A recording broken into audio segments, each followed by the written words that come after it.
So here is Donald Trump, and he is answering a question from Maria Bartiromo about who the likely vice presidential candidate pick will be. And his answers are I called Tim Scott. number one is Tim Scott. Now, what Donald Trump does here is he does what Donald Trump does very well. He praises people who support him, he rewards those people who support him. And Tim Scott has been a very vocal supporter. Now, Tim Scott, I'm assuming you know, is the black senator, Republican from South Carolina. And yet we can notice he's black. If they notice that Donald Trump is orange, we can notice that Tim Scott is black. Why would he choose Tim Scott? Would he do it simply because he's black? And the answer is yeah, he probably would, because a lot of people are going to vote, a lot of black people are going to vote for a black candidate. Who is, if Biden runs, who is his vice presidential candidate going to be? Probably Kamala Harris. She's kind of sort of blackish. She has black history, but that might balance his ticket a little bit. So Trump needs to be concerned about balancing his ticket. And personally, I don't think Tim Scott's going to be the guy because because he's a United States Senator. Number one, he does very well in the Senate for the Republicans. And number two, it's more likely that a presidential candidate will choose a governor, which is something that Biden obviously did not do. Of course, Biden was very color-oriented. All right. Because a lot of people like Tim Scott. I called him and I said, "You're a much better candidate for me than you are for yourself." When I watched Tim... Now, let me throw this in here while I'm thinking of it. You know who Boris Johnson is? He was the mayor of London for a while. He was a prime minister of Great Britain for the United Kingdom for, a week or two. But Boris Johnson has this weird hairstyle. He never combs his hair, ever. And I'm looking at Donald Trump, and his hair is a mess. This guy's on national television. He has handlers, lots of handlers.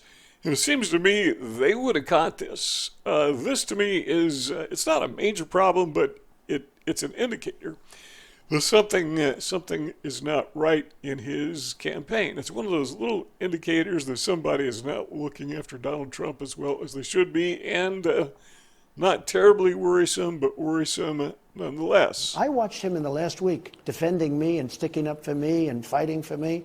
I said, man, you're a much better person for me than you are for yourself. Kristi Noem has been... All right, Kristi Noem, she is a governor, and chances are, I think she's number one in the running because, number one, she's a woman, and that will help balance the ticket.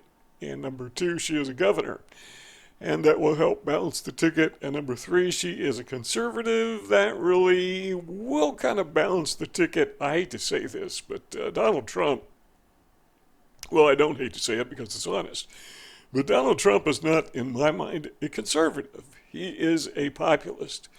And he is not true to form on many of the social conservative issues. He's not there where traditional conservatives really are.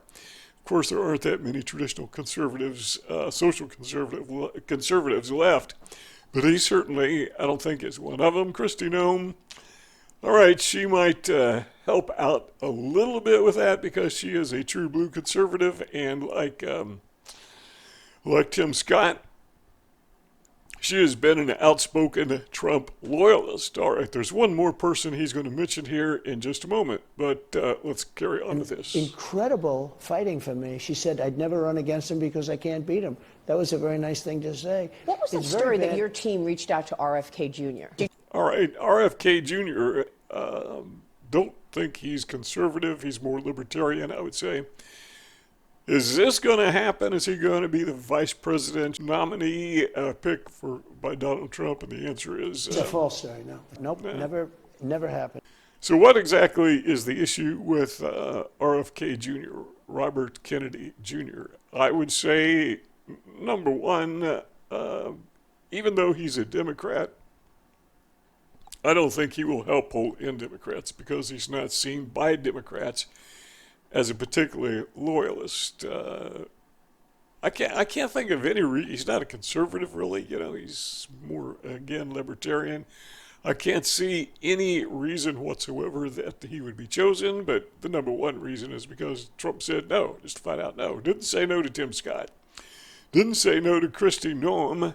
So my guess is it's probably going to be one of those two individuals, and I'm guessing probably leaning 75-80% toward Kristi Noem, and I'm not sure even Donald Trump knows. When he says there's a lot of people to choose from, I think that's exactly what he means. And he's going to wait, I think, until the very last minute or until the very precise minute when it will be to his advantage to announce. If you got something out of this video, don't forget to join our family by subscribing to our YouTube channel. Give this video a thumbs up. And when you share it on social media, that really helps a lot. We'll see you all next time.